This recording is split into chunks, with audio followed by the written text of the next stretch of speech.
Pamulaparthi Venkata Narasimha Rao guarantee గుర్తుపట్టేటోళ్ళు తక్కువనే. అదే PV Narasimha Rao sir అంటే ఎమ్మటే మతికొస్తాడు. అప్పట్లో ఆంధ్రప్రదేశ్కు ముఖ్యమంత్రి, ఎంపీ, సెంటర్ మంత్రి, అటెనక ప్రధానమంత్రి. గల్లీకెళ్ళి పోయి ఢిల్లీని ఏలిన తెలంగాణ బిడ్డ పివి సారు. లాయరు, లీడరు, ఆర్థిక సంస్కరణల పితామహుడు, బహుభాషా కోవిదుడు. మన తెలంగాణ టీవీ పివి అని పిలుచుకుంటాం. ఇప్పుడు ఈ గౌరవం సుత దక్కింది. ఇన్నేండ్లకు ఓ తెలంగాణ బిడ్డకు భారతరత్న అవార్డు వచ్చిందుల్లా.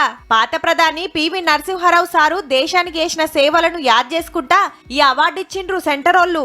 పద్మ అవార్డులు బొచ్చెడు మందికి వచ్చినాయి గాని భారతరత్న వచ్చిన ఫస్ట్ తెలుగు మనిషి సుత ఈసారే. హైదరాబాద్ లో పుట్టిన పాత రాష్ట్రపతి జాకిర్ హుస్సేన్ సార్ సుత వచ్చింది గాని చిన్నతనంలోనే ఉత్తరప్రదేశ్ కు పోయిండు. 1921ల వరంగల్ జిల్లా లక్నేపల్లిలో పుట్టి కరీంనగర్ జిల్లా వంగరకు దత్తత పోయిండు. స్వాతంత్ర పోరాటంలో నడిచి కాంగ్రెస్ పార్టీల షేరికై 20 ఏండ్లు ఎమ్మెల్యేగా, మంత్రిగా పనిచేసి ముఖ్యమంత్రి కూడా అయిండు. పార్లమెంటుకు పోయి ఎన్నో పదవులు చేసిండు మన పివి సారు. ఇక రాజకీయాలు సాలు అనుకున్న యాళ్ళ ప్రధానమంత్రి అయ్యే ఛాన్స్ వచ్చింది. దక్షిణ భారతం నుంచి మొదటి ప్రధాని. తెలుగులా ఇంకెవ్వలకు గీ భాగ్యం రాలే.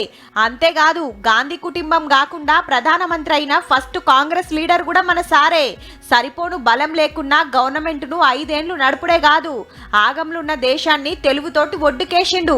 నవోదయ స్కూళ్లు, కేంద్రీయ విద్యాలయాలు, ఉపాధి హామీ పథకం, టెక్నాలజీ అంతా పివి సారు పుణ్యమే.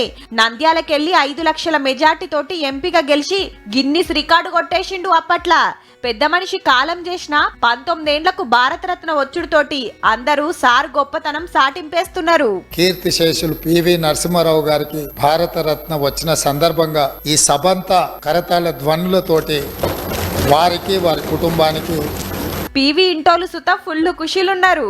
ఇప్పుడు భారతరత్న విలువ ఎక్కువ అయిపోయిందేమో పివి గారికి ఇచ్చి అని నేను అనుకుంటాను. అట్లనే పాత ప్రధాని చౌదరి చరణ్ సింగ్ సార్ కు మొన్న కాలం చేసిన వ్యవసాయ శాస్త్రవేత్త స్వామినాథన్ సార్లకు సుత భారతరత్న వచ్చింది.